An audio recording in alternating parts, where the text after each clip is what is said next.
Now that you've had sufficient time to solve equations using the table method where we have all the work on the left and then on the right side you tell me things like flip from negative to positive or simplify or combine like terms or make zeros, all those things that we've been writing.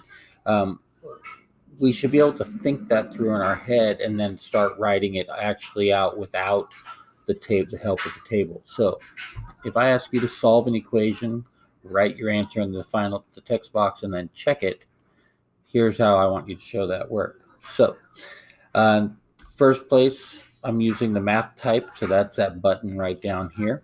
So, if I want to type the next row of this, since there's no uh, minus parentheses, there's no inverses needed to be taken for flipping negative to positive. I'm going to go straight to my combining like terms, my simplifying, my making zeros. I can see that negative 2 and 4 are going to make a couple of zero pairs, so this will leave me with 3x plus 2 equals x minus 6. And then what I want you to do is I want you to just go over and space over a little bit to get those equal signs to line up pretty good. The next thing I want to do, let's take away some x's from both sides. So I'm going to space over here and I'm going to take away an x. Whoop, math type. So we're going to go minus x, and I'll space over a little bit more underneath here, minus x. Close enough. And then, so that's basically the part where we would say take away x both sides or subtract x both sides. I'm showing it here, so I'm not typing the words. And let's go ahead and put a little line so we can do our subtraction. And if we do that, tab over, math type, 2x plus 2 is equal, yeah, they're pretty good, is equal to, that is 0, negative 6.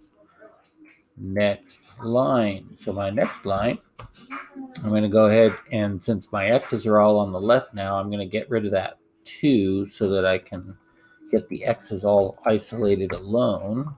That's right. Minus 2. Maybe I put a little line so I can actually do that subtraction. Tab over a little bit. Math type. 2x is equal, when I combine negative 6 and negative 2, I get negative 8.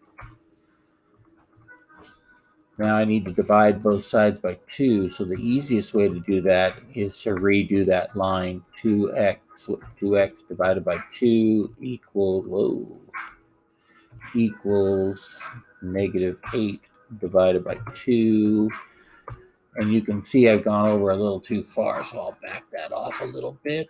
There we go. And then I come down here for my final answer, and math type x is equal to negative 4. And that makes a very professional looking mathematics right there. That looks great for solving equations. So now I'm going to come here, type in my answer, negative 4. X is negative 4 and submit it so that way it can be graded by the computer. And now it's time to check the left side. So I'm going to go back and plug the negative 4 into the left, and I'm going to plug it into the right. So 3 times negative 4 minus 2 plus 4. That's not, whoa, how did it jump over there? 3 times negative 4 minus 2 plus 4. And on the right side, I have a negative 4 and a plus 6, or minus 6. Minus 6, yep, even I make mistakes. So now if I multiply 3 times negative 4, I get negative 12 minus 2 plus 4. And over here, negative 4 minus 6 would be negative 10. And then negative 12 minus 2 is negative 14. Negative 14 plus 4 is also negative 10. Negative 10. And now you can see that we do have a truly equal answer based on x equal to negative 4. And that's how you solve the equations. That's how I want you to do that on your next examples.